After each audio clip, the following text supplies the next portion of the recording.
Good evening, everybody, and welcome to the Weisburn Unified School Board meeting. I'd like to call the meeting to order. Need a motion to adopt the agenda, please. So moved. Second.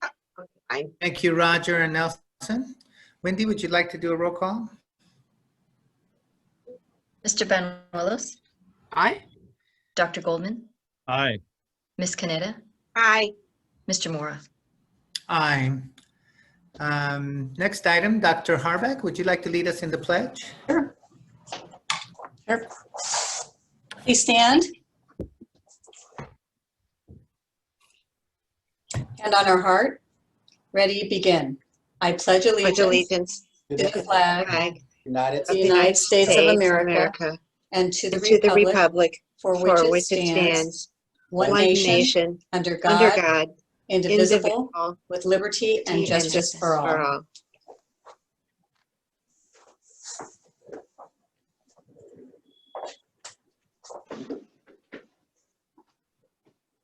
All right. Special presentation, futsal update, please.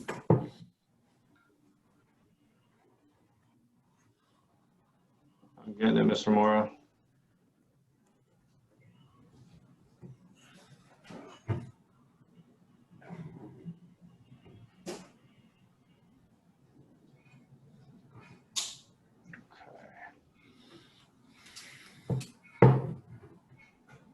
All right, can you all see the screen? Yes. Yes. All right. And I think I saw Chief Ishii on too, so I'll go through this, and I think that the chief had maybe wants to say a comment at the end. But anyway, I just wanted to bring this back again. I believe it's at least the second time that we've talked about it, but Weisburn Unified School District, I was lucky enough to be considered for a potential partnership with the U.S. Soccer Foundation that would put a mini pitch or mini sort of soccer field, hard court soccer field at Dana Middle School. And just a quick overview on the U.S. Soccer Foundation on this initiative is that the U.S. Soccer Foundation's mini pitch initiative does aim to create new soccer spaces in underserved communities. They bring together funders, landowning organizations to install these mini pitches in areas that have traditionally lacked soccer spaces. The foundation's goal is to create 1,000 new mini pitches across the country by 2026. Currently, they've helped install over 333 mini pitches in the last 5 to 6 years nationwide. And so when we look at what this is about, it's about a lot of things. It's about community, it's about sport, it's about unity, and it's about partnership. And so I want to talk about that. You know, obviously here in the middle, the U.S. Soccer Foundation, their work and in their partnership with Lesco Lighting, who has actually created this system and put together this system and helps install it. Very, very important. This actually came to us. We were lucky enough to have the chief of Hawthorne Police Department, Chief Ishii, bring this opportunity to us. So we're in partnership with the Hawthorne Police Department, Major League Soccer, and then Black Players for Change organization that is helping spearhead this part of the U.S. Soccer Foundation's initiative. And of course, Weisburn Unified School District. So just a little bit on the Black Players for Change initiative. It's a group that's led by Black professional soccer players and executives within Major League Soccer, MLS, and they install mini pitches nationwide. Right now they're looking to install 12 total mini pitches across the country, and that's representative of the 12 executive board members of their organization. They stand for equity, for human rights, for access to sports and opportunity for the Black community, and for access to soccer. And then to the left, you could see this is a rendering. It's not a final rendering. It's not what's going to necessarily be put down, but this is a rendering of their first diagram of a pitch from the Black Players for Change initiative and their mini pitch initiative. Sorry. And so we looked at several locations. I had a chance to walk with Nelson Martinez, who sends his well wishes and definitely supported this project. And we walked RH Dana Middle School. And if you see, so I'm going to just point out, if you can see my cursor, on the left, this picture is of the hard courts of the playground area. It's the northmost basketball courts on Dana's playground, the hard court. And to the right of that, you could see the footprint of the mini futsal pitch. And so it would be taking up 2 of the basketball courts, and in order to make good on those basketball courts, we would work with the school to be able to open up the gymnasium, which offers another 2 full courts and 6 half courts. The reason we chose this location is the location. It's visible. It's a good place. There's lots of parking. The size of the space is fits, and it was good, nice size. Dana Middle School tends to serve as the community center for our local, for the Wiseburn area, AYSO, Little League, et cetera. So it gets lots of traffic. The amount of use that a futsal mini pitch would get at Dana Middle School with the students and with weekend organizations would just be high use. So we felt this was a really good location for that. And this is a picture of futsal, the first mini pitch that was erected in New Jersey at a high school in New Jersey. So this is number 1 of 12. And should we be lucky enough, we could be number 2 of 12 in Wiseburn at Dana Middle School. And so looking at these 2, this is 2 pitches here. We would be looking at the one where my cursor is here with the Black Players for Change movement. Something similar to this. Obviously, we would need some final renderings. So that leads us to our next steps. A couple things that we need to make sure we do is continue dialogue with the U.S. Soccer Foundation. Certainly, we need to look at renderings of the final mini pitch design, and in that, finalizing any partners and or signage, whether it be Adidas and or Musco Lighting. There are other partners involved in this process as well that we would need to finalize with the foundation. And then also on a side note, it would be, and this is after conversing with Nelson and Neil and the board at times, it's convening the Recreation Committee. And I'd like to do so on the week of November 2nd, 2020, to send those invitations out. We really want to focus on baseball. And we want to see how we can provide and maybe utilize our current fields to create a larger footprint or more access to baseball with our current footprint and our current fields.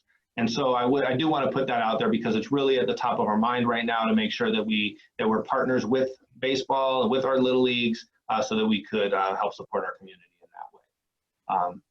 So I guess maybe before questions, I open it up to the chief and then ask questions. I don't know, Chief, are you still on? I can't. I am. See. Good evening. Hi, Chief. Hi. Any comments you wanted to add? I just wanted to first thank you for having me once again join, and I'm just here to support this program once again, and having all of the pitches in other parts of the city and seeing how it has really changed and helped not only for the area but also an opportunity for young men and women and kids to have access and play. We're looking forward to a partnership, a long-term one, and really the message there is a very powerful one. And to have the police department involved, I think will help with dialogue and really make positive change for us in the long term. So this is something beyond just a soccer field or a pitch, but a really important message. And I'm glad to be a part of it, and I offer my support. So thanks again for considering this. Thank you, Chief. Thank you. A comment. First, I'd like to thank Chief Ishii for really bringing this forward to Wiseburn and including us in that conversation. That's really important for us as well. Chief Ishii, I wanted to say thank you to you for that, and also for your support of this initiative and for really seeking to partner with Wiseburn Unified School District. Our relationship with Hawthorne Police Department is really important to us as well, and I think this provides a wonderful opportunity to continue that and have a dialogue and see each other more often. Oftentimes, we may have an emergency or something where we need your services or the department services, but this is something proactive, something to move forward, something that, like you said, to have a conversation on. It's not an emergency need, so it's the right time to have those types of conversations. So I really appreciate you bringing this forward to us, and I really look forward to a great partnership as well. Thank you. Thank you very much. Yeah, and I agree, Roger. And what's great about this right now is that it is something separate completely from all the COVID trauma that we're dealing with and all the community and the world sort of, drama, trying to figure out what the next steps are and how to be safe and how to take care of each other. And this is something that is a partnership, and a opportunity to be together. And it is especially welcome in the times that we're living. So thank you very much.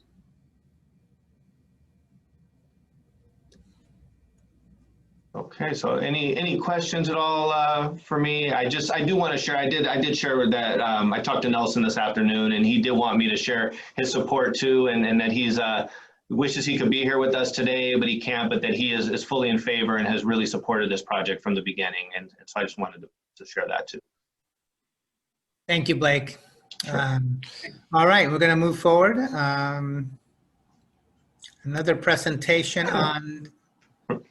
Okay. Sorry? It's for me. Yes, phased return to in-person learning and services. All right. And I'm sorry, Israel, before we do that, is there a way, could we just, speaking of futsal, not to totally pivot, I know we had Kiana, I asked Kiana and Kevin to be here, and I didn't bring them in at the end. Is there, we wanted to kind of figure out from their perspective what that impact of the futsal at Dana Middle School would be. I'm sorry, guys, I slipped No on problem. that. Go ahead, absolutely. Well, I think we're just very excited. I'm always proud that Dana is a school that is seen in the community as a place for students to have a safe place to play and to gather and to build our community. And we're always looking for more opportunities to do that. And I recognize that 2 basketball courts will be removed, but with our creative thinking, we know that we can use our gym. It provides more opportunities for experience in a new sport, possibly for students. So although it will be a change, I think it's 100% a positive one that Dana is fully embracing. Thank you. And anything, Mr. Cornett? Yeah, I'll share, Dr. Silvers. I think Kiana and I got the call from you maybe the second week of distance learning, and we thought it was a joke. Prank of some sort. We were really focused on supporting our students and teachers, and now that we know the project and the timing is really perfect. Like what Chief Ishii said, as far as safety and construction on campus without having students and a lot of staff on campus, the timing is really perfect to do it now, and we have that all set up for hopefully in November. So yeah, just we're super excited to incorporate this into our after-school fitness program, our lunchtime activities. We can get involved with our fitness classes and PE. So we're just super appreciative, and we're excited to move forward. I'd say I think Kevin probably marked up the entire playground, measuring out different locations, and gosh, he must have put in 4 or 5 different iterations of where it could be and what could happen. So thanks, Kevin, for doing that too. Thank you. All right. All right. So we're going to move forward on then.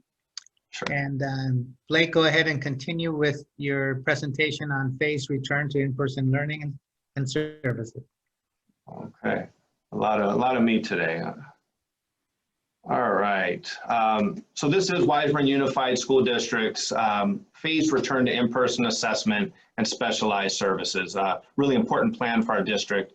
And I do want to share and point out that Los Angeles County schools are not allowed to open for in-person learning for general education as per the directive from the Los Angeles County Department of Public Health. And I just want to put that out there as a disclaimer as we go into this particular presentation. So the purpose of this presentation is going to be to provide an overview and a recommendation for the phased return of students with special learning needs, special education, English language learners to the Wiseburn Unified School District campuses. The objectives of this presentation are going to be to update the community, the board, on our current circumstances related to COVID-19. Second, to talk about Wiseburn Unified safety protocols. Third is to describe our phased approach and timeline to bringing students back for specialized services. 4, for communications, our communications plan. And then, of course, at the end, should there be any questions, we'll provide a Q&A session at the end. So this has become quite a familiar picture for those of us that are monitoring COVID data on a daily basis. So I'm going to focus here on the right and notice that LA County is what's highlighted here. We're still in the purple, which indicates that we're in widespread transmission of COVID-19, of the virus. And as long as we're in that purple, we cannot open, as I shared, to general education students. And if you look down here in this box, we have minimum requirements to move tiers. And there's two major metrics that we're looking at. One is a positivity rate that's below 8%. And then the other is cases per 100,000 residents, and that needs to be below 7. So below 7 new cases for every 100,000 residents. And in current data that was updated just this week on 10/13/2020, our case rate per 100,000 was 7.6. So we're still above the 7, still in purple. And as you can see here across the board, the last 4 weeks, LA County has remained in purple for the duration. So whereas our positivity rate looks good, we're still above that 7. So definitely hoping that changes. I also want to share a time frame. So in order to move from widespread transmission, once we've met these two metrics here, we have to be under these metrics or within the right metrics for 14 days. After 14 days, we can then move into the red. Once we're in the red, we have to maintain those same metrics or be under these two target areas here for another 14 days before we could actually, or LA County would actually consider bringing students back. So just for an idea, it's about 28 days once we meet these metrics. Blake, just for a point of clarification, when you say we, it's we as in the county has to be meeting those metrics, not the Wiseburn district boundaries or proper or area, right? It's the entire county that has to meet the metrics. That's correct. Sorry, yes, Mr. Banuelos, that's absolutely correct. It's the entire county and all schools within it, all public schools within it, all schools within it. So what does this mean for Wiseburn? So this means that schools may offer in-school services. We look at it in three tiers: in-person assessments, IEP assessments that can be conducted in person as part of a student's IEP evaluation. It could also be English language development or ELD, students' initial assessments. Although I will say, thanks to a really hardworking team, all of our initial LPAC assessments will be completed online virtually by the 23rd of this month. And also specialized services for students preschool through 8th grade. And that's designated support services for students with special needs. That would be any special education students that may be having difficulty accessing the curriculum through these virtual services that we're using now. That could be occupational therapy, speech and language, behavioral counseling, those types of things. And then also learning support services for students that may be having difficulty accessing and progressing with distance learning model. And this could be English language learners and or special education students. And I want to clarify a couple of the health guidelines. When and if we were to bring students back in any capacity, we could have no more than 12 students per cohort with 2 supervising adults, no more than 10% of total school enrollment, a strict cohort design, and a use of outdoor space for at least 50% of the time. And these are directives, requirements by the Los Angeles County Department of Public Health. So moving on to the second topic is Wiseburn Unified School District Safety Protocols. I want to take us right back to our assurances. We created these for a reason, and I want to bring us right back to them. Is that we assure that all stakeholders are going to have access to a safe learning environment, both physically and emotionally, and that at the point that we bring people back to schools, we want to make sure that it's safe for all stakeholders coming back to our campuses. So what have we done? We've enhanced our cleaning protocols and our cleaning monitoring. We have on-site symptom monitoring that's happening daily with adults that are on our sites. We have other additional measures to help support wellness and health. And then we also have personal protective equipment, or providing this protective equipment to all people that come on campus. I'm going to move on to the phased approach and the timeline. So from this perspective, we're going to start at the left. November 2nd, 2020, we would recommend phase 1, which would be in-person special education IEP assessments. That would be for all grade levels, preschool to grade 8.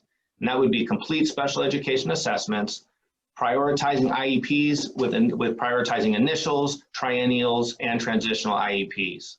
We would then recommend a couple weeks later to enter phase 2, November 16th, which would be a special education preschool cohort. That would be providing specialized services for special education preschool students. I just want to clarify, those are those students ages 3 through 5. And those services would be scheduled with the families.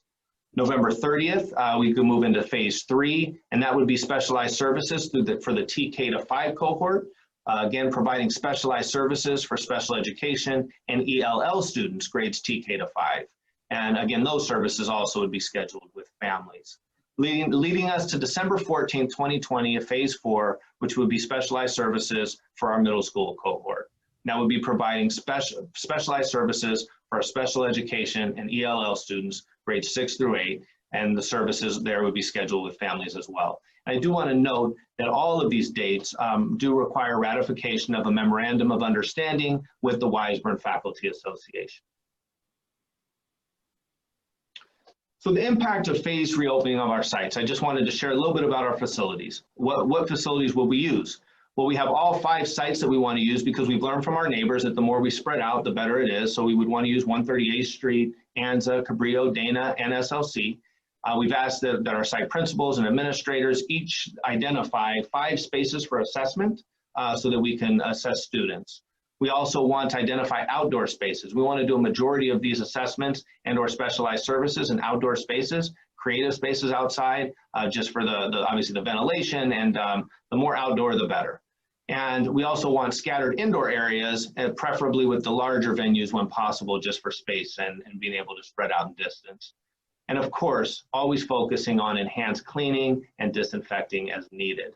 And so in terms of logistics, our site administrators in consultation with staff will determine the logistics of any in-person assessments and small cohorts. And that would include room assignments, outdoor spaces being used, and any cleaning schedule and or the cadence of cleaning. So moving on to 3, communications and how we're going to provide this to our families. First, in phase 1, when we're talking about special services assessments, the superintendent, myself, I would communicate with our families with an initial message, looking to do that on October 23rd of 2020. And then the director of special education with site administrators would then communicate the processes and schedules to the families. And we're looking to do that, if you look to the right here, the week of October 26th. And that would be notifying parents and caregivers of upcoming assessments. And then looking to begin in-person assessments on November 2nd, 2020. Phase 2, we would bring our special education preschool back. The director of special education would then communicate those processes and locations to preschool families and staff. Some key dates here to the right. We would ask the director's message to go out the week of November 9th, 2020. And then the preschool cohort begins shortly thereafter on November 16th. Then phases 3 and 4, which is specialized services for grades TK to 8, essentially 3 and 4. Site administrators with special education and ELD staff would communicate these processes, schedules, logistics, etc., to the families. And so that would be site-based communication, primarily from our principals, that would begin the week of November 23rd, and it would be ongoing through phases 3 and 4 as needed. And just a quick flow chart of communication. Parents and caregivers will always have access to the teachers and service providers, communication with the site administrators, which flows to our director of psychological services or our special education director. And then we have our assistant superintendents and our chief business official and myself, who make up the cabinet. And that leads us to this, this last slide. And again, this is probably difficult to understand from afar, but this presentation will be posted on our website as soon as we can get that. So folks could go ahead and peruse this. But we wanted to start here at the blue level. These are the principals. And you know, definitely the first line of communication will be with our principals. And each of our principals' names is here with their email at all 5 of our sites. And as it relates to special education, we move up here to our director of psychological services. There's a dotted line from the director of psychological services to all 5 sites, because I wanted to share that the director of psychological services, which we'll be exploring a little bit later today, would be in touch and would basically be helping to manage the caseloads of special education services at each of our school sites at all 5 across our district. And then moving up, we have our assistant superintendent of ed services on the left side. Again, another dotted line to the director of psychological services, because in collaboration, they would be working on any curriculum, instruction, teaching and learning items that may come up. And to the right, we would have our assistant superintendent of human resources. Again, a dotted line to our director of psychological services to help support any of the personnel, staffing, et cetera, that may be needed. far over to the right, and for no reason, but just because it fit there, is our chief business official. And our chief business official has a very difficult job of maintenance of our facilities and overseeing our food service. And right now our food service is, we're serving about 400 meals a day. And so any issues or concerns that come up with maintenance, with our facilities, with food service, would go through our chief business official. So just wanted to share an overview of our organizational flow, organizational chart, if you will. And again, we will post this on our website for families to look at. And if you have any questions, feel free to reach out to any of us. And this is the last slide. Any questions from the board? I don't have a question, but I have a comment, if that's okay. All right, sure. Okay. Good job. I want to commend the staff for putting this briefing together, because I think it really answers questions that the community is very concerned about, and rightly so.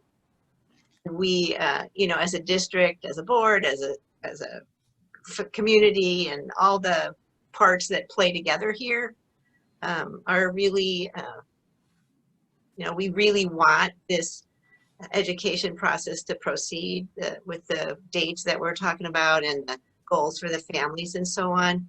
And I know it is been a long time coming, but it also needed to be safe, and it needed to be appropriate for our district. So I want to thank our staff, Blake and everybody, for finding a way to put it all together and to make it possible for our district to move forward in this way. Thank you. Thank you, Joanne. And thank you, Blake and the team, for the presentation. We'll be moving forward. From the board, Neil? Dr. Goldman? You're on mute, Neil. The joys of technology. Nice to see everybody and nice to be heard. Thank you, Mr. Mora. Thank you all. This is an exciting meeting in a way. We're moving forward on a number of areas, and I'm thrilled to see that. I'm excited about the futsal in the regard that it's a unity message, and I'm all about all of us. I think it's an exciting time for us to be connected on moving forward, the police coming together, the Black Athletes for Change, a message of unity, bringing our community together. I'm always going to be supportive of that. So it's, I'm very supportive there. The Da Vinci board is becoming full. At our prior meeting, we approved the 3 new board members. I've been told by the president of the Da Vinci board that they are in fact moving forward and expect to approve those 3 board members, Dr. Brand, on their 28th meeting, the meeting October 28th. So they will finally have a full complement of board members. And that is exciting to me in particular to see our community represented there, but also then we can now move forward on our joint board meeting. And one of the agenda items, again, I'm going to be pushing for and expecting we'll have at that meeting is the move forward on a committee for greater articulation and integration of Da Vinci and Wiseburn. And this gives us the opportunity to really move forward there, and I'm excited about that. Excited about the Recreation Committee moving forward and getting baseball on board. And one thing that's really interesting in our upcoming election is the election of our LA County Supervisor, who will be in place for the next 4 years at the time when the ownership of the exhaustion of our lease to the county comes up, and thus we can renegotiate our relationship with them. I think that's really relevant for Fields in particular, and very excited about that opportunity. So a lot of things moving forward. I'm especially thrilled about the roof fixes and technology improvements. Thank you. At our districts. And the ironic time it was mentioned is that this is a time without students on campus. As much as we want them back, we can do these things and keep everybody safe. So that's a great thing. Excited we're filling the cabinet with some holes left from departures, and this is the first time we're moving there. We're doing that tonight. So again, moving forward. And thank you for the special ed. Glad to see us moving forward, starting to bring students back. That's really important, and glad to see us moving there. One last thing, it's my understanding, and just saw this recently, that T-Mobile is offering free hotspots now, it looks, to schools, and I don't know if our cabinet's aware of this. I just learned of this, and obviously I encourage us to look into that, because we're spending $2,000 a month, $24,000 a year is not huge, but we'll take it if we can get it. So let's see if we can get help there. Thank you, Mr. Mora. Dr. Goldman, thank you. Mr. Banuelos? Yes, thank you, Mr. Mora. Just have a couple of comments for today. First, with regards to the special ed assessments, I want to thank our staff and Dr. Silvers for the presentation today. One thing I just wanted to comment on is it's been a very challenging time for staff as well and our teachers, because the goalpost keeps changing with regards to CDC and the guidelines. So although it may seem that it's taken longer than it may should for these assessments, please understand that it's not all up to us in terms of the district of what we can and cannot do. It's really by the CDC guidelines of what is allowed and permissible and at what point in time the conversation may be had. You know, I was on a conference call with LACO and they shared some processes that were going to be implemented, and 4 hours later there was a new email that came out with completely different guidelines. So it's really tough because we make assessments, we make decisions, we start planning to move forward, and then it gets again. So I wanted to thank our staff for having patience in this case, because it's not, I understand it's not all up to you and it's not all up to us, and we're all kind of struggling to give a consistent message if we can to all our parents. But I'm glad to see the timeline, and thank you for your dedication that you all put into it today. Really appreciate that. I will have a couple of comments on the accelerated reader. I see that on the agenda, but I'll wait, Mr. Mora, when that item actually comes up for review, if we can have a little bit of a conversation there. And then the one final item also regarding the Del Air site with regards to our current lease with the county. I'm really very much looking forward to rekindling that conversation with the county with regards to that lease and exploring new options. One of which, I'll be very transparent here, is possibly not renewing that lease. I want to make sure that we utilize all of our spaces to the best benefit of Weisburn, and of course to our community, right? I realize the community has relied on that gymnasium and the tennis courts. It's a great community benefit as well. As our community, as our school district has grown, we also have different and changing needs. So I'd like to have that conversation with the county, specifically as it relates to a mutual benefit with regards to increased baseball. At that, as part of our master plan, we have a very detailed concept of what that could be. So I'm really looking forward to partnering with the county on that and restarting that conversation sooner rather than later. I'd like to do it before the lease is up if we can. So Dr. Silvers, to place one more item on your on your to-do list here. I know the Recreation Committee is going to be meeting, but definitely count on my support. Anything you need as well to further that conversation, I'd love to be a part of it. Okay, and that's all I have. Thank you. Thank you, Roger. I just wanted to clarify, when we talk baseball, I think we mean softball as well. So I want to, yes, they're both very important to us. Absolutely. Thank you. Thank you. Ms. Kaneda? Good evening, everybody. Hello again. I already said thanks to the folks for this great plan that we're putting into place now for special education assessments and English language learning and so on. Our community has been very clear with the need that we want to support, and we definitely want to support the need. And I think it is a good plan. It is a plan that is safe. It is a plan that will meet the needs of those families. And I look forward to being able to implement it in the time frame that Dr. Silvers mentioned this evening. I think Neil mentioned this. I'm really excited that it looks like at today's board meeting, Blake's actually going to have a cabinet that's going to have all the positions filled by experts in those particular fields. I am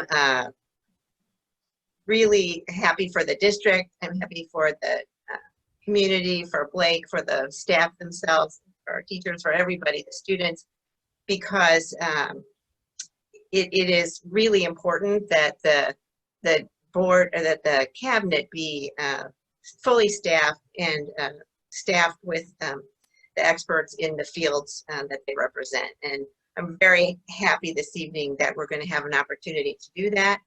And I thank folks for that as well. And finally, I think, well, not finally, there's two things. One is that as soon as we elect whoever that new supervisor is, we might as well start negotiating, because I don't think we want to start negotiating until we have the right person in place. But we all know how long negotiations for property and for leases and for, you know, different uses for properties, how long that takes. So I hope we have enough legal fees in the budget, Dave, to cover what's coming up with that. But I think we can be very direct, and we can be pointed with what our goals are, you know, for that property. And the last thing, I guess, is just to thank our teachers for the great job they're doing, our administrators, the school administrators, for the jobs they're doing too, because while we're all doing these things, while we're worried about futsal, and while we're doing special ed planning, and while we're hiring the cabinet to be full, all those folks are teaching our kids, and they're supporting our kids and our families with learning and with psychological support, with learning support, and really appreciate that. And don't want to ever forget the contribution that those folks are making. That's all I have. Thank you. Thank you, Ms. Kaneda. You know, I want to echo Ms. Kaneda's statements about thanking our teachers, our administrators, you know, our custodians, our maintenance workers. They've all had to do above and beyond and learn new ways of doing things. COVID has definitely been a twist for all of us. I also want to thank the community, because it's been really tough on them, and trust me that I understand how hard it is. To try to have a job and teach at home along with the kids virtually is not easy. And I know a lot of the parents are having to work really hard through that. So again, let's hang in there. We will do the best we can to bring the kids back when it's safe, and we'll do it as safely as we can. So that's our goal. On another note, I apologize. I had surgery recently for a knee replacement, and my knee is not happy right now. So I need to not be sitting. I need to get it up, elevated. So Dr. Goldman is going to take over our meeting and finish it up. I've read the entire agenda and every item, and I'm in favor of everything. I'm not no issues with me. So Dr. Goldman, you're on mute. So if you could unmute and take over. Well, Mr. Mora, I'm sorry we're in this circumstance. God bless, feel better, and hang in there, and we will take it from here. He's a tough soul. So moving on, let's see, from the public. Wendy? Yes, I have 3 comments from the public. One that would like me to share her comment, and 2 others that we will invite into the open session here to speak once I read this here. The first one I have is from Violet Shields, and she states, I want to go back to school and have 3 people at a time outside on a bench. I miss my teachers. I've never seen my new school or played on the playground as a student. I miss my friends. I miss recess and running around. I want to have a time where I can talk to my friends on Zoom, please. And that's from Violet Shields, 3rd grade, 138th Street School. And the next one would be Miss Bronwyn Shields, and she would like to join us, and I'm going to have IT bring her as a panelist. Go ahead, Bronwyn. Hi, forgive my cat there. Thank you, board members and school cabinet, for your time and your consideration. In a letter sent on October 8th, 20 community members wrote Dr. Silvers expressing concern about the lack of action by the district to address the resumption of in-person assessments and services for students with high needs and disabilities. While I'll not repeat the full contents of that letter, I will summarize it. Given the guidance and timelines provided by the U.S. Department of Education, the California State Department of Education, and the LA County Health Guidelines for reopening, specifically for in-person assessments and services for vulnerable populations, the lack of a plan by the district represents 4 months of lost opportunity. And to Roger's point about a moving timeline, I'd like to point out that Redondo Beach resumed school childcare in June 11th. They opened the preschool on August 26th. They resumed in-person special education assessments on August 10th. And high needs students returned to campus on September 21st. And I presume that those are the same guidelines that Wiseburn is under. This loss of opportunity is culminated in unfinished assessments, broken legal timelines, and unaddressed requests for assessment as provided by the IDEA. For all of those who do not know the importance of assessments, all student services and supports are derived for them. It is virtually impossible and illegal to create a plan through the IEP without valid data, much of which is derived through standardized assessments. IEP teams and families are hamstrung without them.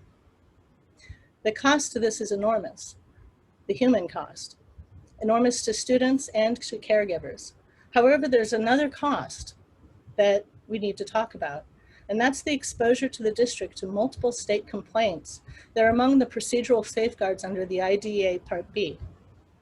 This is the legal recourse available to families to seek relief from compliance breaches. The financial cost to defend the district against complaints made by families will be dear. Wouldn't those funds be better purposed, supporting families, students, and teachers? It also potentially pits the district against families, which I find fundamentally wrong.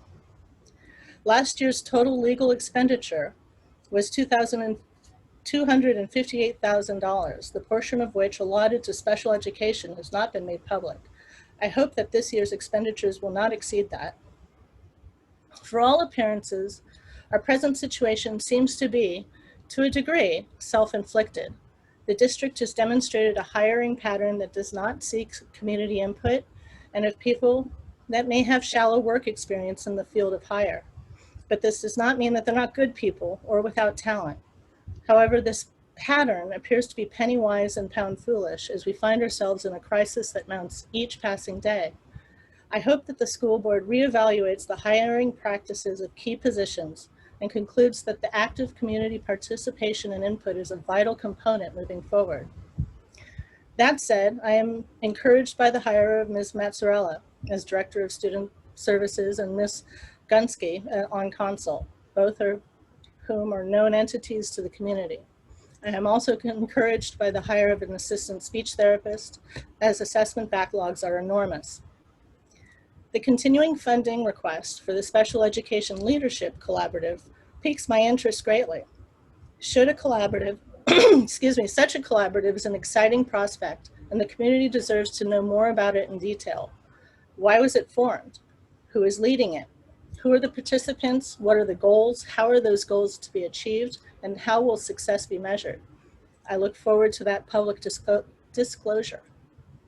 So there appears to be signs of the ship righting. I hope that the reopening plan presented tonight prioritizes assessments, and it does. Thank you. And it is clear and has immediate timelines. Thank you so much. I care deeply about this district, the people that work here and volunteer within it, the children it educates, and most importantly, the community it builds through the communal experience that is the civic miracle of public education. And I feel compelled by this deep affection to sound alarm bells. We will all be in deep trouble if our current position of no plan is extended into November. And so thank you for this opportunity to speak to the board. Thank you, Bronwyn. Okay, I do have one more speaker. IT, if you can swap them out. I'm going to have Rebecca Hamburg-Cappy join us.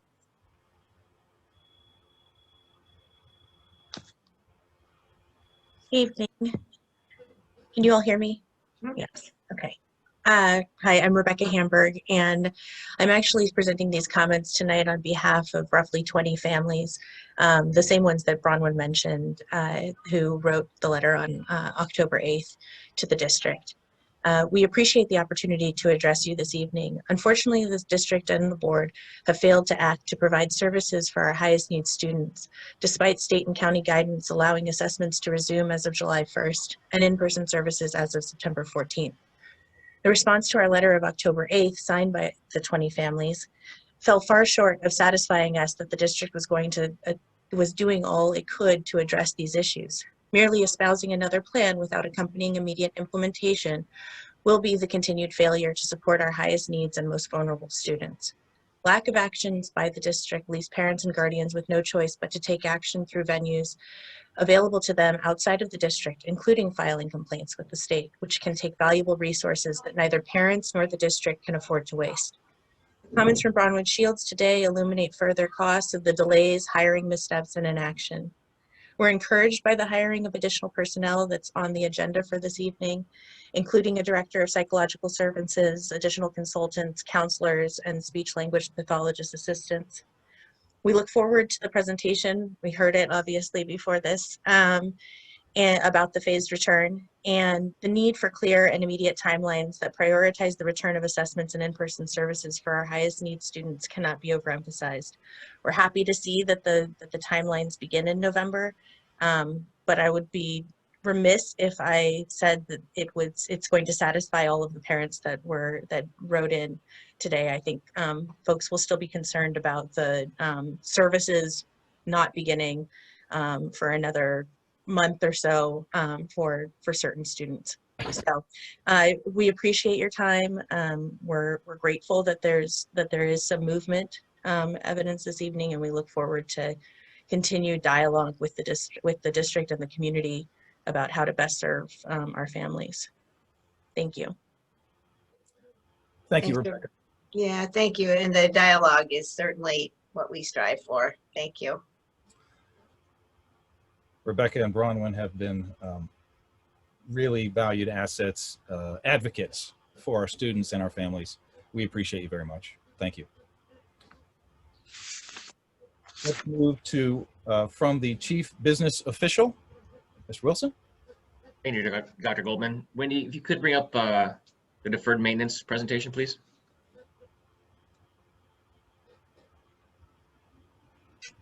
All right, thank you. So I just wanted to update the board on some deferred maintenance proposals that we received. And first, I'd like to thank Bill Denny on going out and getting all these, tracking all these vendors down and walking the sites with them. So big thank you to Bill for his hard work on this. So the first kind of deferred maintenance needs that we have are HVAC. So you can see at 138th Street, we have room 8 and room 18 that are in desperate need of repair of AC and heating systems. And then Dana, room 901 and the gym, 1 unit. So we got 2 different proposals, one from Bronco Heating and Air, one from Climate Pro. And so at this point, we've worked with Bronco Heating and Air in the past, very reputable, and we're gonna recommend to the board that we go with this proposal to replace all 3 units for just over $48,000. If you could scroll down, Wendy. And then last year, we did some painting, stucco and painting work for the Cabrillo admin building. And so we wanted to finish off that Cabrillo school. So we went out and got 3 different proposals for all the buildings, building, B through G.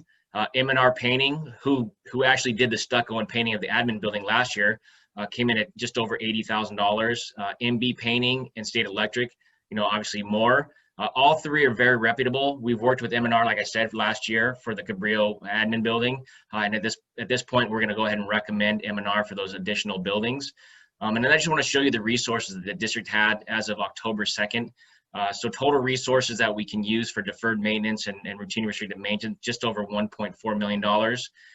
At this agenda, I'm asking to do some roofing repair for just over $131,000.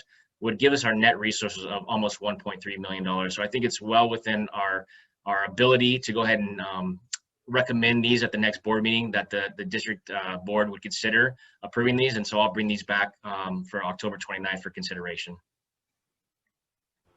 Dave, a question, if I may, before you leave this, if you'd scroll up, it's my understanding that HEPA filtration is helpful in COVID-19 mitigation, not certainly doesn't remove it, but it's helpful. I don't know if any of this HVAC has any HEPA possibilities of inclusion, but I would encourage us to explore that if it's at all relevant. We can certainly explore it, and I've had conversations with Mr. Denny about replacing the filter to a more robust filter. And the response that we've heard is that you can. They're more expensive, which is fine, but you have to, in order for them to be efficient, you have to run the units 24 hours a day. Which would increase our electric bills. If you would like me to research it further, I certainly can, but that's the initial conversations I've had with Bill and his staff. Well, one other thought here is that I don't know where we are relative to the monies we have to spend before December 31st. But if we were to make such an upgrade, I'm wondering if some of those funds could be used if in fact HEPA filtration was added as a COVID expense. Right. A good point. Certainly look into it. I have a question, Dave, if you go down to the bottom. Just so that folks understand who might not be familiar, is this deferred maintenance? Is that what when you say total resources, the 1.427078, is that our deferred maintenance budget? Correct. And so we, obviously we have, we get some ongoing money. The restricted community redevelopment funds is ongoing money. It differs every year about how much we get, anywhere from $250,000 to $500,000 a year. The deferred maintenance fund 14, that's funded from our piggyback. So, we have some certain piggybacks on the street where we've done all the heavy lifting beforehand. We've gone out to bid. The board has approved these bids, and California law allows other districts to piggyback on our bids that we've done all the work. We make sure, everyone's getting paid prevailing wage. All the T's are crossed and I's are dotted. And so when other districts use those bids that we've gotten, they give us a, kind of a finder's fee, anywhere from 1% to 2% of the awarded contract. And so that's what's funding that Fund 14. And then the other funds were bond funds. Fund 21.2, I believe, was for possibly ANZA, and that's leftover money, not so much from the bond, but we got a lot of state matching funds. And so these are the state matching funds left over. And the same with Fund 21.3 Measure A, that was from Cabrillo. When we did that job, it came in a lot under bid, less than anticipated. And that's also state matching funds left over. And so this is kind of the funds that we have to be stretched out for our deferred maintenance, routine restricted maintenance to maintain our facilities. Sure. So Fund 21.2 and 21.3 are fixed. Correct.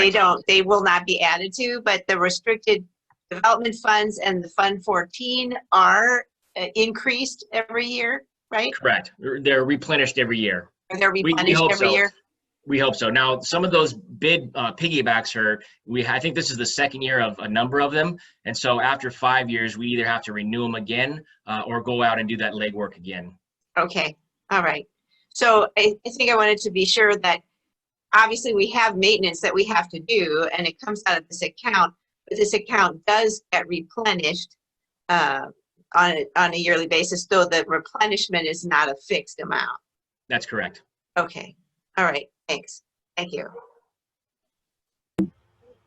All right, Wendy, thank you. If I could move on to the next presentation. So I wanted to give the board an update or an overview of we're required to pay our proportionate share, or I'm sorry, Da Vinci's proportionate share of the property taxes that the district receives. If you go to the next slide. So I won't bore you with reading Ed Code section 47635. Obviously if you read legalese, it can be very confusing. So I'll just give it to you in layman's terms. Basically, we're supposed to split the property taxes that we receive that are generated in our district on a proportionate share to Da Vinci. And so let's say the combined ADA of both organizations is 1,000. And let's say Wiseburn has 600 ADA and Da Vinci has 400 ADA. Then we would give 40% of our property taxes to Da Vinci and we would keep 60%. Now, the property taxes pass through.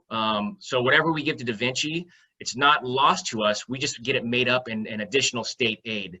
And so that's how your LCFF is funded, is via property taxes and state aid. So whatever we pass through Da Vinci to Da Vinci in property taxes, the state then dollar for dollar matches that in additional state aid. So this pass through is not a detriment to Wiseburn. And Dave, this is something that we've been doing every year since we've had Da Vinci schools, correct? That's correct. It was more of a gentleman's agreement in the past where we said, you know what, we're gonna for cash flow purposes, we're gonna, when you guys need a large amount, we'll pass it on to you. In the last 6 months to a year, they wanted to make it more of a formalized procedure. And so I've, worked with Matt, worked with their staff, and we said, okay, we can go ahead and do this. We'll give it to you how it's spelled out in Ed Code, which is an allocation amount per month. And so this is just more of a formalizing the procedure. But yes, we have been doing it ever since Da Vinci was authorized in our district. Right. Okay. Good. And so in June every year, the CDE, California Department of Education, releases what's called the second principal apportionment. And they tell us what the estimated property taxes are going to be for the year. And so they look at the property taxes, what they estimate it to be. They look at what the projected ADA is going to be for both organizations. And they give you, okay, this is what you're going to have to pay out for August through February. And it's a very specific calculation. So in August, they say you have to give 6% of this estimated amount. In September, 12%, and then October through February, 8%. And then so you can see over on the right, August 6% share, September 12% with the dollar amounts, and then October through February, 8%. And so what we've paid, this is all based on last year's final number. So what we paid last year, August through February, was just over $2.3 million. If you go to the next slide. And then in February, they give you what's called, the California Department of Education releases what's called the first principal apportionment.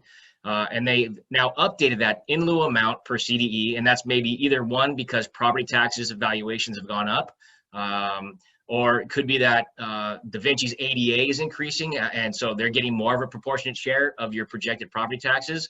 And so it went up from with the 2.9 or I'm sorry, what was it? What was the previous slide? 3.98 to now 4.1. And so that's your February estimate. Then you're going to reduce what you've paid out August through February. So that's that 3.9. And then they say this is your balanced owed for the remainder of the year, which is 1.8 million, 1.85 million. So in March, you have to pay 33% of that balanced owed. Once you pay out that March amount, then it gives you a new adjusted balance, which is a 1.2. Of the adjusted balance, then you have to give out 16.67% April through June. Very convoluted calculation. I think maybe that's why before it was kind of a gentleman's agreement. So what we've worked through all this. We know this is the accurate way to do it. And so March through June, we paid out just over 1.2. And then if you could go to the next slide, Wendy. So in July, based on the new June, we have to reconcile and kind of a quote unquote true up. So what we paid for August through February was 2.3, then March through June 1.2. So cumulative paid all the way August through June was 3.5.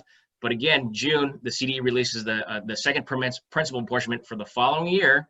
And now that in lieu estimate has jumped up to 5.2. Again, could be that property taxes, the valuation of the school district, people, property taxes are going up. Could be that, again, ADA as a proportionate to Da Vinci has gone up. In any event, we know that we owe them additional dollars to true up the end of the year. And so we owe them 5.2 now. We've paid out 3.5. So in July, we paid an additional $1.7 million to true up the in lieu amount owed to Da Vinci. And then I think there might be one more slide, Wendy.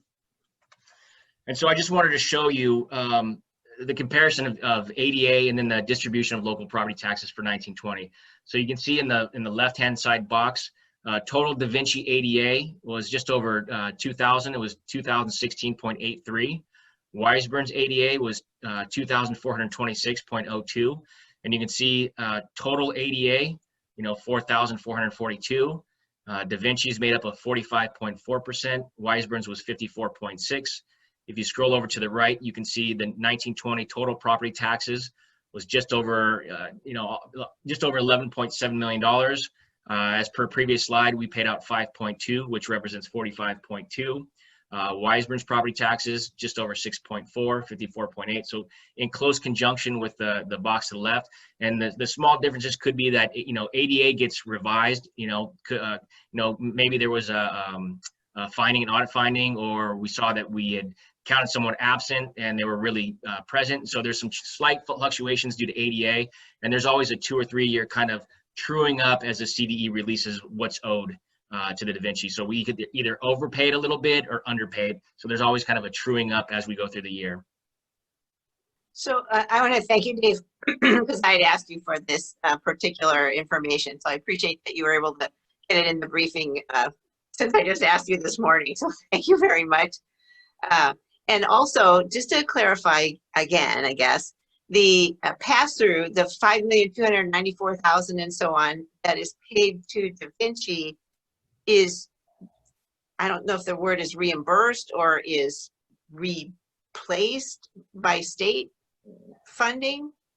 So it's replaced or passed through. So the CDE is very well aware of what we're getting or what we're supposed to give to Da Vinci for the following year. And so when they're giving us our estimate of our principal apportionment, which is our LCFF funding, they're taking that into account. And so they know, oh, this year you're going to give 5.2 to Da Vinci in their in lieu taxes. So we're going to then give you an additional 5.2 million in your state aid. And that comes out on it's called a 559 schedule. And so in July, you get 5%. In August, you get 5%.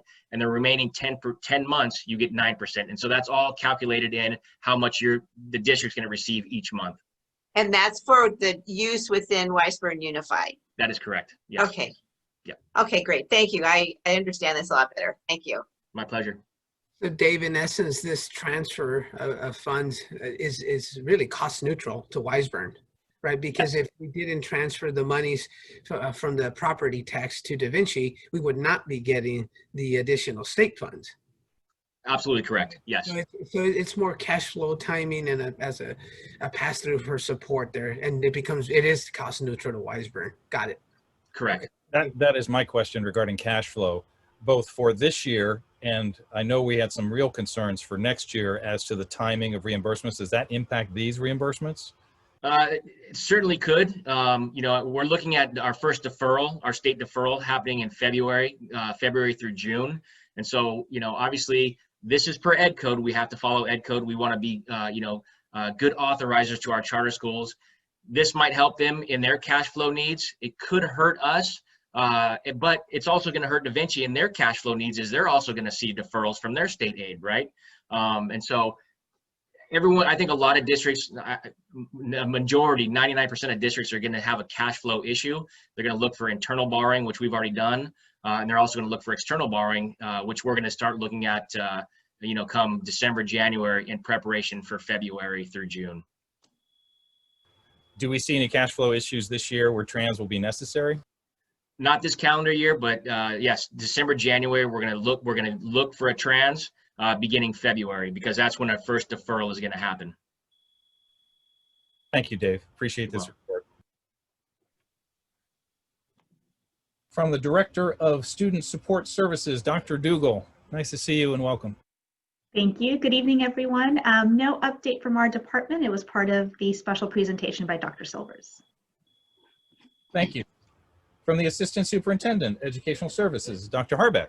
Thank you, Dr. Goldman. I didn't bring any slides, but I did invite some special guests tonight to join us. So if we just give them a minute to come in the room. There we are. So welcome. Over the past few months, we've shared with the school board the outstanding efforts of our technology support team in ensuring that all students, caregivers, teachers, administrators, and support staff have not only access to technology, but the support they need to engage in the distance learning program in Weisburn. We've asked the team to join us tonight to be recognized and thanked. And unfortunately, they couldn't all attend, but we have a good number here.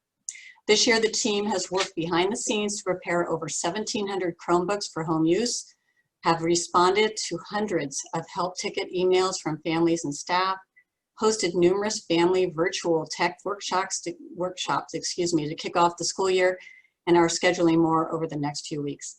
The team continues to provide parent and staff one-on-one tutorials and have hosted more than 20 teacher workshops. Together, they have learned how to use and manage new online curriculum programs, created how-to guides and videos for staff and parents, and have continually found creative ways to problem solve when issues arrive. We are so thankful for their investment in our students' learning each and every day. As Kathy Pitluck shared about her work in supporting tech at ANZA, quote, "It has been a time of growing for all of us," end quote. I would like to now recognize our district IT department, Quan Tra, Jin Su Gion, and Juan Solis, and our school site technology aides, Sue Daniels and Carla Lopez at Dana Middle School, Stephanie Gonzalez at Cabrillo, Shannon Tupper at 138th, and Kathy Pitluck at ANZA. I'd also like to thank Nicole Morris, 138th library clerk, who supports our online reading programs, and Joanne Michael, our STEM teacher on special assignment, who organized the online family tech guide and lent her support to our virtual family tech workshops. Finally, a very big and personal thank you to Sarah Nitzos, our district coordinator, who has tirelessly made sure that technology is not a dirty word in our district. It remains positive in our district, and an amazing behind the scenes work by all of them. So thank you, tech team. You know, really unsung heroes sometimes, but I know our staff honestly does appreciate all their work. The teachers constantly support them and thank them. So, and that is my report, but I just want, I'm just so glad to see you all.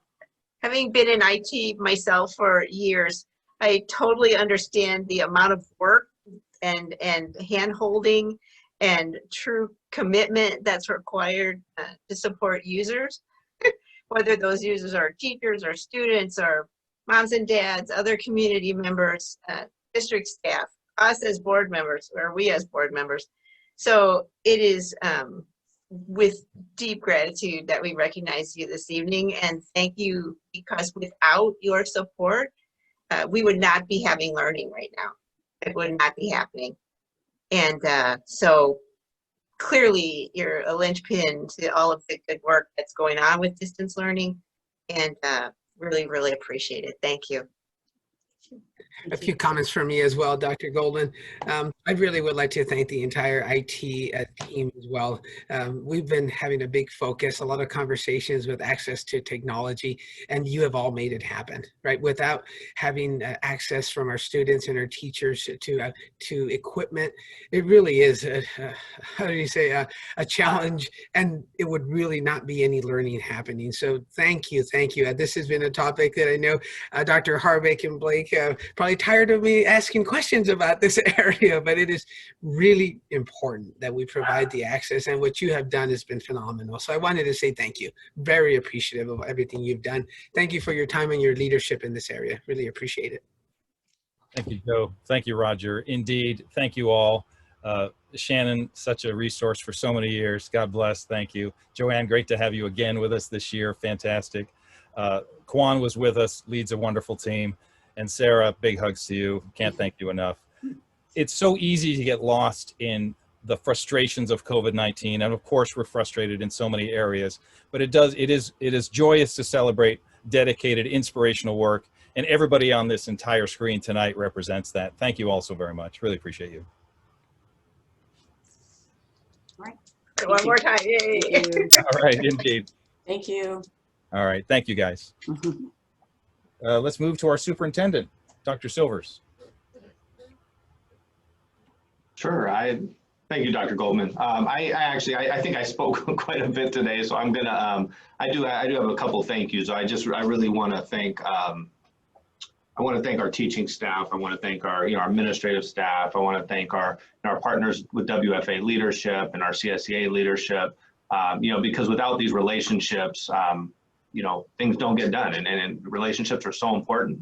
And I think the more that we navigate these unsettling times, the more relationships are important, and we understand that, and we really thrive when those relationships are strong. And so I do want to thank everybody for the time. I also want to, I want to thank the board. I want to thank you for courageous leadership, for asking the right questions, for challenging us to think and to be mindful and to be efficient and to be effective. So thank you to everybody that's on the screen today. Thank you again.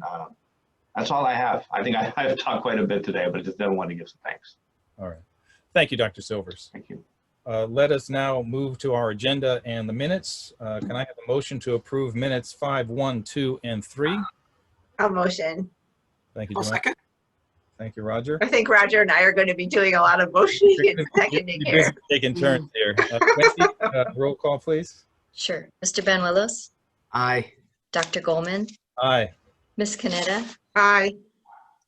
I have it. Thank you. That's it. Yeah.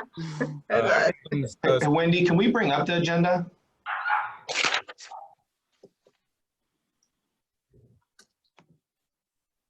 Item 6.1 and 6.2 regarding the division of the state architect DSA review for installation of the mini pitch project And approval, 6.2, approval on an agreement with the U.S. Soccer Federation Foundation. Can I have a motion, please? Do we want to motion 1 and 6.1 and 6.2 at the same time, or do we need to do them separately? We need to do them separately, Joanne. Okay. Separate it is. Okay, Sorry. separate We need it to do is. it separate. Okay. Roger, I think you did a lot of work on 6.1, so if you would have motioned that.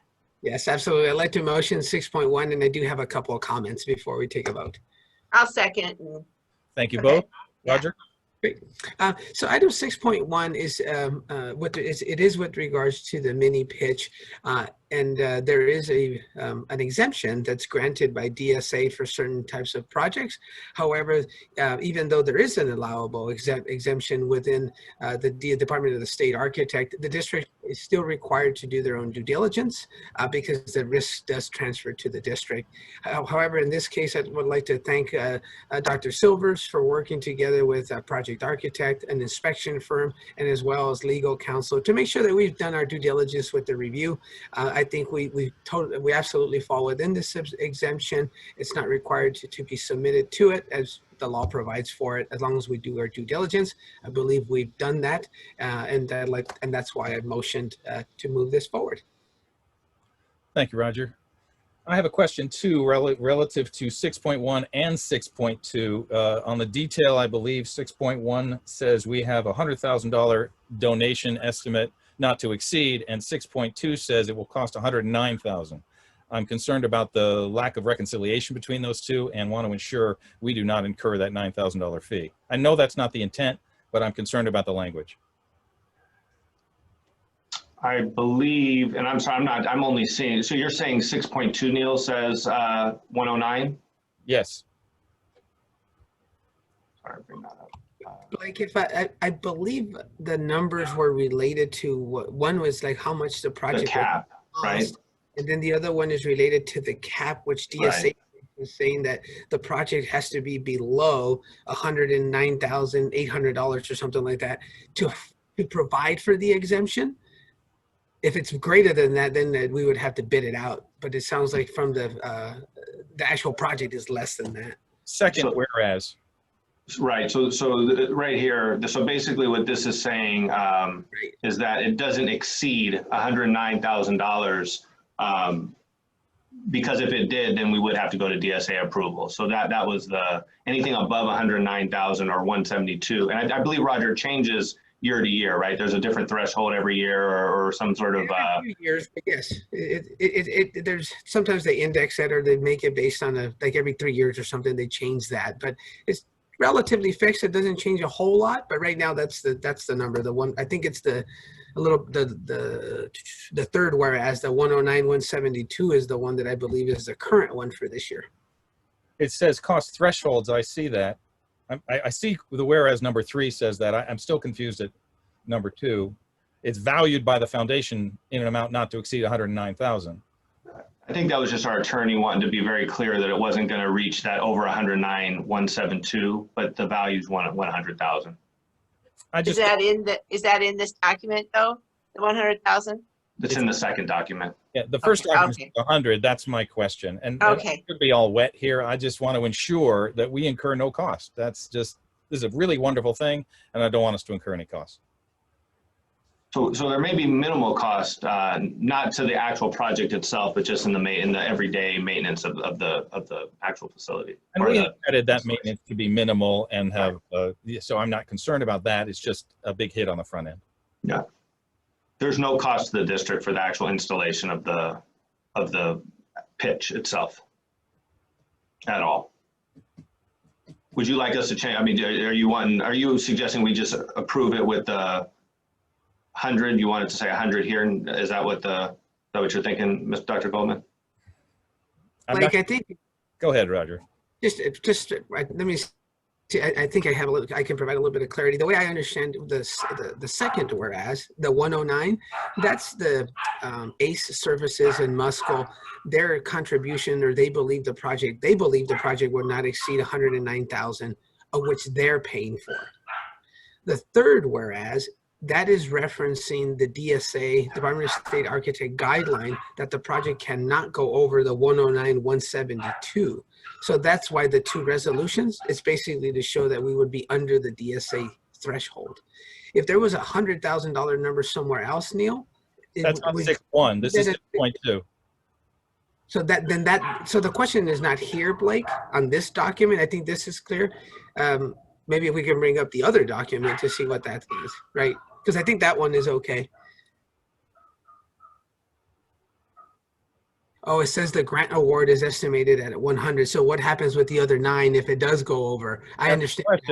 I got it. Yeah. This grant on number 2 is to 100,000. I will not approve this if we don't have assurances that we're not getting stuck for 9K. That's my issue. Okay, we could, I mean, maybe we could, can we approve it with a stipulation? I'm comfortable with that. I'd be okay with that. What is that stipulation? So the stipulation, so from what I'm reading from the resolution, I would just want to check in with the U.S. Soccer Foundation and just verify that the cost is, to what my knowledge is, $100,000. That was their estimated cost, and also the understanding that there was no cost to the district at all for installation. Yeah, I think that's my issue. If they guarantee that they and Musco together will pay 100% and there will be no cost to the district on installation, I'm good. That's what I need. Whatever the number is, they're covering. Right. I'd like that clarification, Neil, because it could be either 100,000 or 109, right? That doesn't matter to us. I mean, it could be 105 or whatever that is, as long as it's below that number, whatever that is. Okay. Right. And so I think the stipulation could be no installation cost to the district. How about that? That we're going to approve this with no installation cost to the district. And that's important, but also important that it has to be below 109,800 or whatever Roger was saying, right? So that we don't incur any DSA responsibilities. Right. So correct. No cost to the district and below 109.8. Right. Yeah, it was that one on the one, whatever the number is. That number was in that third whereas of the right. Okay. Sorry for your patience, everybody, on this. Thank you. That's good. No, it's good.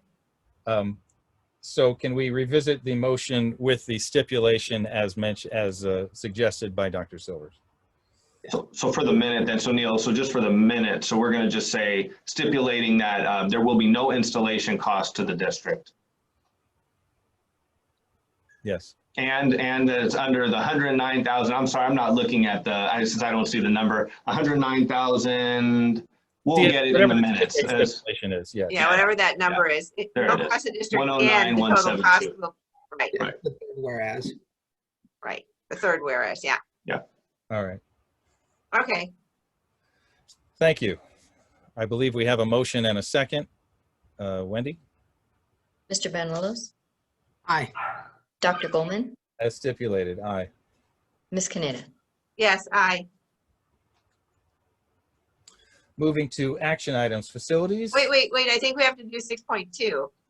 Oh, yes. Thank you. Details. I evidently didn't want to do 6.2. We're good. Oh man, we can't forget it. I'll motion 6.2. Thank you. I will second 6.2. All in favor, Wendy, please. Mr. Banuelos? Aye. Dr. Goldman? Aye. Ms. Kaneda? Yes, aye. I just for the record, I actually think the stipulation to the motion would be for 6.2, actually, correct? It is. I think it is. I do think it has to be in 6.2. Yeah. Right, because the amount, the $100,000 amount shows in 6.2. Yes. Not in 6.1. Right. Oh, you're right. Thank you. Thank you. Yes. Right. Keep me honest. Thanks, guys. All right. 7.1 action items, facilities. Do you wish to take 7.1 through 3 together or independently? I need a motion regardless. I will move all 3. Yeah. I'll second all 3. Thank you. I'm sorry. I saw something that I hadn't noticed before. So I have a question. Proceed. So for ANZA, we're using one company, and for Cabrillo and Dana, we're using a different company? Yes, so we received 2 different quotes for all 4 sites. ANZA came out, the lowest was from Best. The lowest and most responsible bidder was from Best. And for Cabrillo and Dana, the lowest responsible bidder was Commercial Roofing Systems. And I do want to make a comment that 138th is not on here. We actually had Garland, the warranty company, come out, and they're going to warranty all the repairs for the roof on the NPR. Bill felt that the roofs on all the other buildings were fine. It was just some damage on the NPR building, which they will take care of under warranty. That's great news. So that's. And so Neil, didn't you have some questions about, was it on these roofs that you had some questions? It is. Thank you. I am thrilled that we did in the last conversation say, hey, I was anything under warranty. Dave, thank you for looking into it. That's exciting. That saved us tens of thousands of dollars. That's fantastic. I am asking the same question then about these. The best proposal says 1-year warranty, which doesn't strike me as much of a warranty. And the commercial contract doesn't even seem like a contract to me, with virtually no warranty. That was really important to us, saved us tens of thousands. That commercial contract, I know they have great reputations. That's really important. We have experience with them, very important. I find that contract grossly lacking in trust-inducing detail. We can nothing on warranties. Go ahead, sorry, Dave. We can certainly reach out and make sure that they won't offer warranty, and that too, it's included in this proposal. I don't know if it was a contract per se, it was just a proposal. I think we'll get more of a formal contract once the board awards it. These were just based on proposals. Well, but I think I really am with Neil too. I don't see how we can approve without knowing what the contract's going to look like. I don't want to sign a contract after we already approved the money. Okay. So I can add to this too. And Roger, I may need your help on this. I explain it the right way, but I do think that it's generally normal for a 1 year. And I think Nelson was telling me, I had a conversation with Nelson, and but for roof repairs, if the company didn't actually put the wasn't the contractor that initially installed the roof, that for roofing repairs, it generally is a 1 year warranty or something of that nature. It's within a year or something like that. I was just wondering, Roger, from your expertise, if that's accurate. And then I believe overall the question is about the proposal, which is we're just approving the proposals from these companies, not approving a contract for work, right, Dave? Yeah, that's my understanding. Yes, these are just proposals. Then we'll actually work and get a signed contract, which would detail, the warranties and any other scope of work. So, but for the board, let's say we approve these proposals, do we approve that we received the proposals? I mean, what are we actually approving? Approving the proposals that we can go and enter into a contract with these companies. So let's say that when you negotiate with them, we don't get the warranties that, we think are appropriate, then what? Then we don't approve the services. Okay. Does that come back to the board for approval again? Certainly. I mean, if you'd like it to as a formality, we certainly could. Sure. Blake, let me, I guess, share a little bit of thoughts here with regards to warranties, what we know. So, for example, on the NPR, I believe Garland was the original manufacturer or installer of that roofing system, which is why that ended up being, and this is up for 138th Street.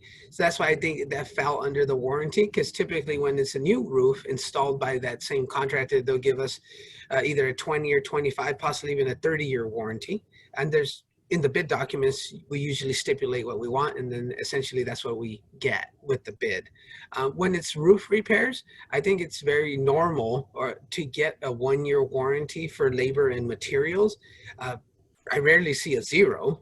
There's usually a 1 year warranty, again, for repairs, right? Because they're not going to give us even a 5 year, a 10 or a 20 year, because they never installed it. They don't know the details. That it's not their product potentially as well.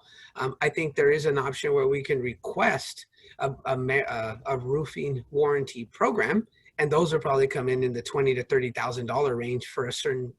It's kind of like, think about it as your car for an extended warranty, but that would be additional, because then they're taking on the risk exposure that there could be a leak somewhere else and they have to come back and fix it, technically under warranty, right? So in this case, I would expect about a 1 year. I mean, I think 6 months would be too low. I typically see a 1 year warranty with their portions of repairs.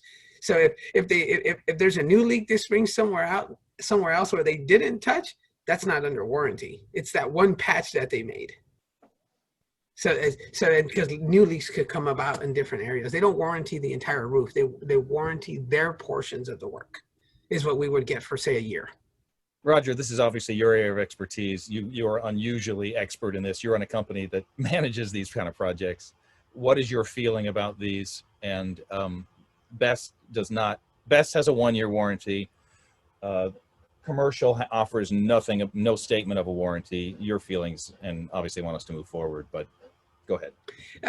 To both your point and Joanne's, I think that needs to be brought forward first.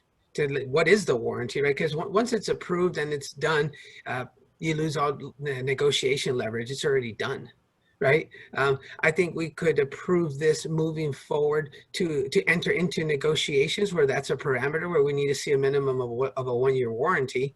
I don't expect the prices to change too dramatic with that, because it's probably standard that they provide a 1-year warranty for their services. And unfortunately, they didn't put it in that document, but if it's not in the document, then we didn't get it.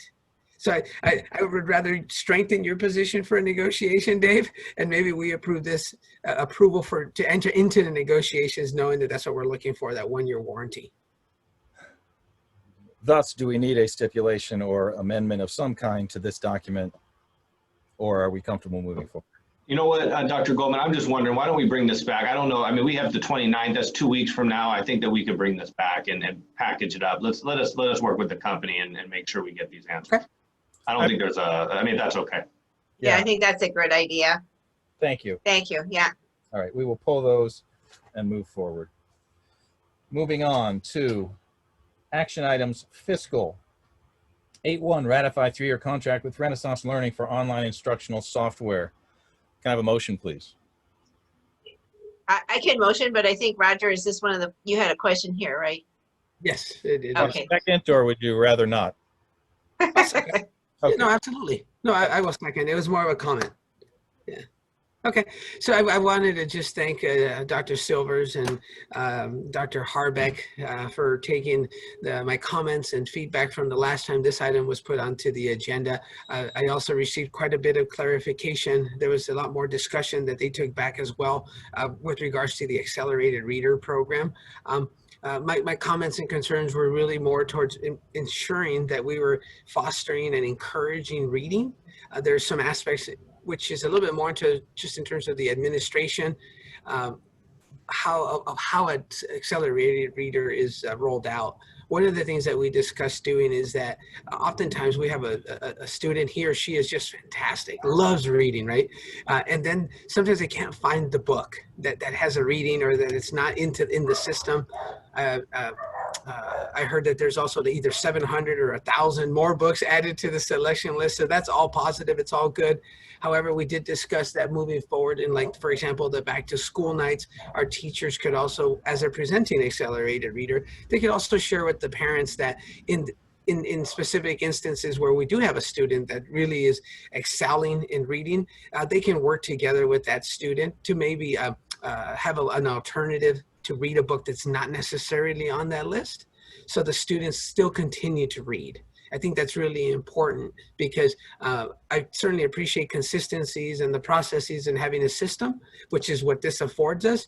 But, you know, we do have to adjust a little bit if we can. And I think this is a nice compromise, and staff will continue to assess the accelerated reader. I know our teachers are in favor and in support of it. So thank you for taking in all that feedback and for making some of those adjustments. And I think we can move forward with ratifying the 3-year contract.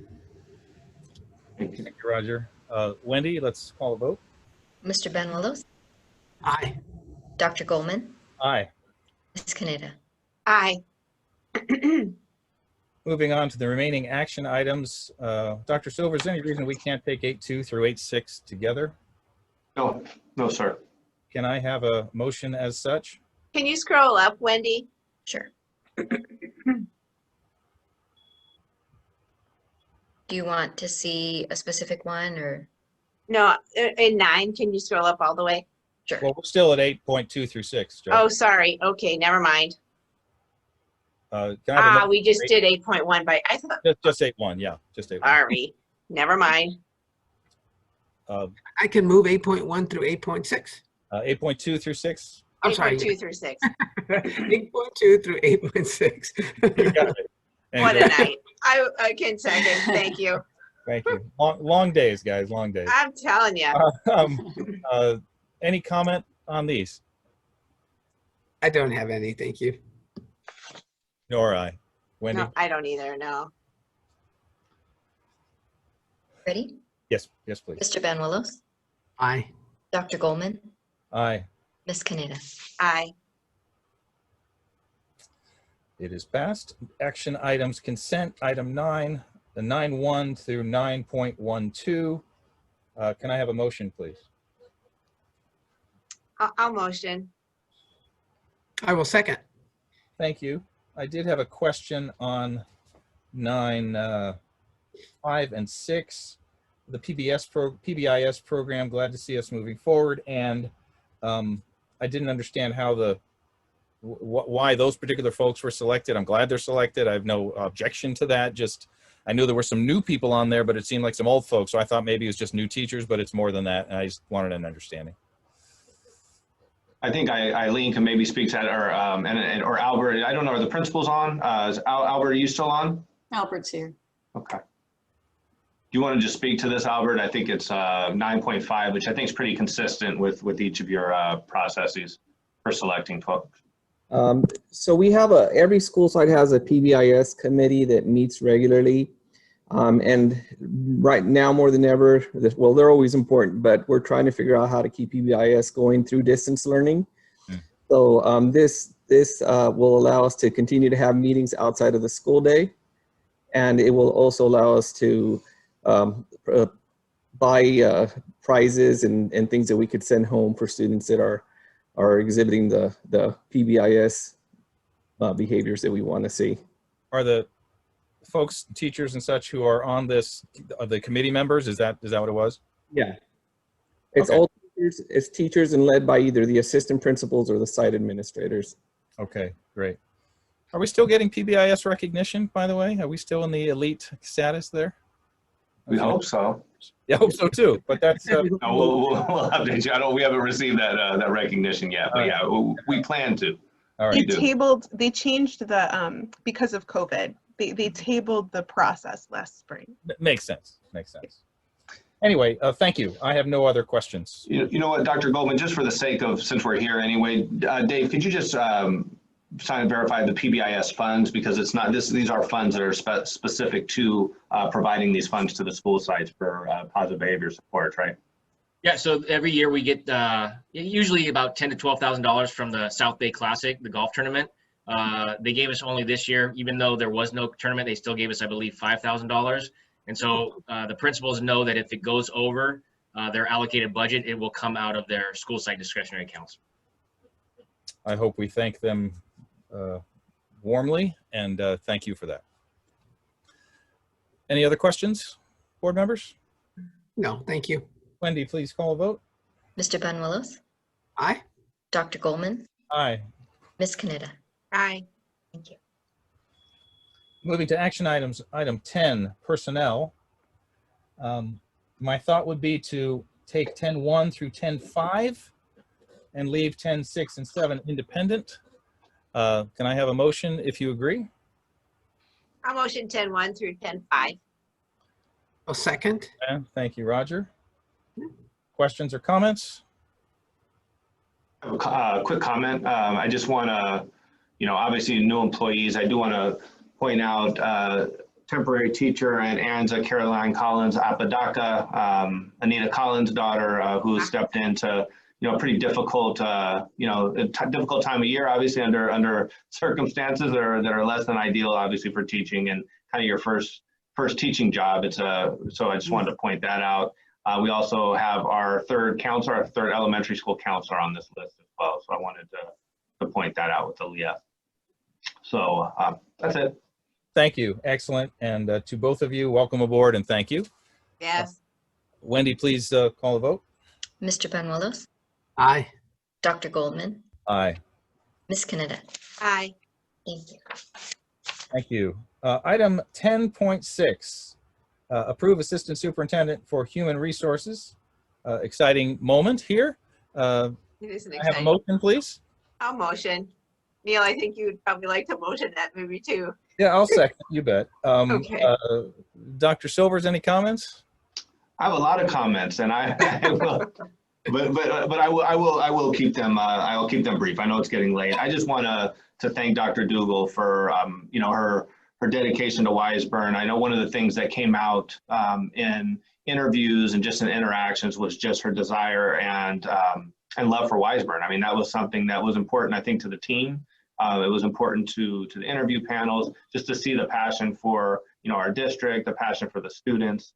And I will say without fail, Dr. Dougal's been centered on students. And no matter what job we do in these, you know, in a district, we have to keep that needle focused on students. And I've certainly observed that.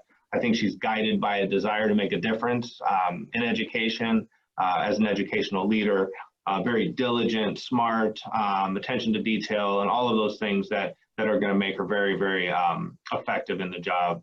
So I'm very excited. I'm thrilled, and look forward to working with her. So thank you.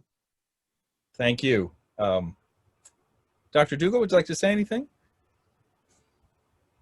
Sure. First, thank you to the board and to Dr. Silvers for the recommendation to serve as the Assistant Superintendent of Human Resources. I'm really looking forward to continuing our collaboration with not only WFA, CSEA, the administrators, but most importantly, the larger school community. I think with human resources, it really does encompass all aspects of our district business. So I'm grateful for that opportunity.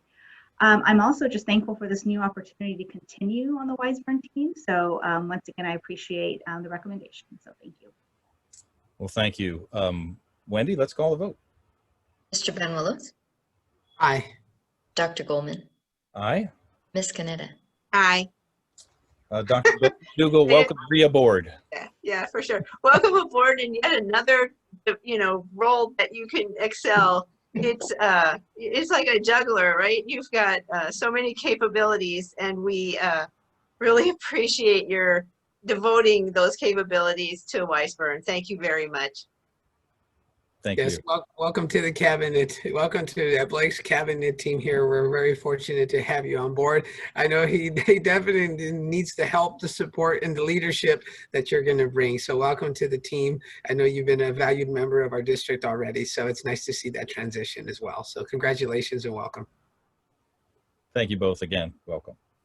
Let's go to 10.7, approved Director of Psychological Services, the other exciting half of the fulfillment of the equation, right? Amazing. Dr. Silvers, your comments? Yes, I will. I thought you were going to move first. Are we? Oh, forgive me. I was just waiting for the motion. Fair enough. Can I have a motion, please? I'll move. Thank you. I'll second. Terrific. Now we're going to skip Dr. Silver. No. Dr. Silver. You know, I just have to say that I've always been extremely impressed with Peggy, with her professionalism, you know, with her expertise, you know, and this was what an opportunity to have someone, you know, of this caliber, this renowned in the special education world, to help guide us into the future. Obviously, during a time where, as we saw from our presentation today, as we see from public comment today, how important it is to make sure we're centered on the students that may have the most needs. And philosophically, I think Peggy is extremely aligned with what the district wants to do, with our families, with the state, and all that guidance. And just what a wonderful addition. I just feel like almost like it dropped right in front of us at the right time. It was just phenomenal. And so Peggy, I know we've talked on the phone quite a bit, but thank you. Thank you for being here and for kind of waiting out this meeting to get to 10.7 and be with us today. I know it's a long wait, but welcome. Thank you. We're really excited to have you join us. I know you've already been working with us, Peggy, so thank you for continuing and assuming this very large, very important role on the cabinet. Clearly from the public comments this evening, as well as the presentation Dr. Silvers made for our movement into on-site, evaluations as well as in the classroom possibilities here. It's a huge responsibility, and we really we look forward to you performing there, and because we know you have the talent and the skills, and thank you very much. Indeed. Peggy, would you like to say anything? Yes, certainly. Thank you so much. I too appreciate the recommendation, and I'm thrilled to be a part of this team and to be back in Wiseburn. As you know, I was here before in another capacity, and I I had some health crises, and I left to take care of myself, and I'm really thrilled to have been back this year to help in supporting Nisha, and I'm thrilled to be back in this role and back in the community, working with the families and supporting this return to the instruction, and I know that we have a lot to do, and like I said, I look forward to supporting the team in getting this rolled out and getting us back on track with getting kids served. Thank you for the opportunity. Well, thank you so very much. You bring expertise, an outstanding reputation, totally respected. We are really grateful to have you with us in this capacity. Thank you very much. Let us call the vote. Mr. Ben-Willis? Aye. Dr. Goldman? Aye. Ms. Canetta? Aye. Welcome officially, Peggy. Thank you very much.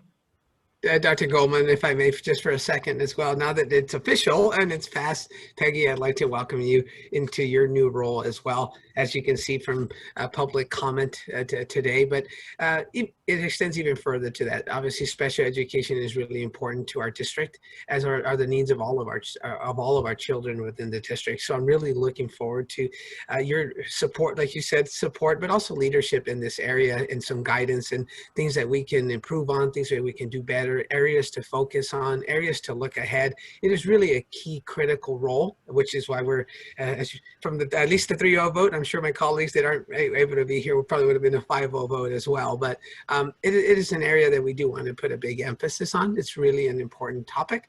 And we really look forward to working very closely with you. And I know the cabinet is as well. It's something that we, again, look for your guidance, leadership in that role as well, to be that liaison as well with our community. It is really important that we communicate what we're doing. That's something that's important to the board as well. It's very difficult to do it in these times, right? So we're looking forward to having you on board and working with us to do that. So thank you. All right. Any upcoming events or dates that should be shared? Look at these. All right. Red Ribbon Week, October 26th through 30. Kansas School PTA Restaurant Night at Chipotle. Eat them up, people. Then restaurant nights for Cabrillo at Blaze and Johnny Rockets. Do we post these? I'm sure these are posted at the respective sites, but are these fully posted? We really should make these as available and accessible as possible. I think they're on Trumba, Neil. All right. I'm teasing. No, we will make sure. We will. We should post these on the. I was being facetious, but we'll post them. So what's the spooktacular? This is sort of new news to me. What's going on with that? The Dana Spooktacular? Oh, that's Dana. Yeah. Sorry, Kiana. We're both doing it. No, that's okay. Cabrillo and Dana, we're doing a drive-in movie night and showing for middle school a sort of spooky movie to still encourage kids to come dressed up, and definitely missing Spooktacular, which we're used to as a huge community building event. So we're offering an alternative, a safe version to still get families together and see each other, but in a safe way, and watch a spooky movie together. Is the movie a secret? If so, that's fine. It is not. It's not a secret. It's 47 meters down, so it's a spooky ocean themed shark movie. So it fits our dolphins a little bit. Yeah, it's in the ocean. We're showing Coco on the 30th. The same drive-in movie, but it'll be Coco from Pixar. Okay. That's great. I'm glad. Are people signing up ahead of time? Or are they just going to show up, or? They're signing up ahead of time. Yeah. Our PTA wants it to be free, but we need to know how many people are coming. So it's open for 150 cars, and I think they'll be sending out signups. For us, it's on the 20th, but they wanted it to be a give back so anyone could come. Oh, that's really awesome. Yeah. That's great. Note to the public, please do sign up for these, look for them. We want to have your attendance there. One final note, I did check out the lunch program today, and I was really impressed with the attitude and the spirit in which that lunch went and the organization of it. If you have a student and you're not getting lunch and breakfast and you'd like, please come by Dana and pick up your lunch and food. It's available and it's free for you. Final thoughts or comments, anyone? I would just add, Dr. Goldman, we finished all of our closed session business, so we actually don't need to adjourn to closed session. So that's the. As I was not there, that must be the reason why. So, well, thank you all very much. Everybody, be well. Have a great evening. Can I have a motion to adjourn the meeting, please? I'll motion. Second. Motion second. Do we need to call a vote on that? I guess we do. Wendy? Mr. Banuelos? Mr. Banuelos? Aye. Dr. Goldman? Aye. Ms. Canetta? Yep, aye.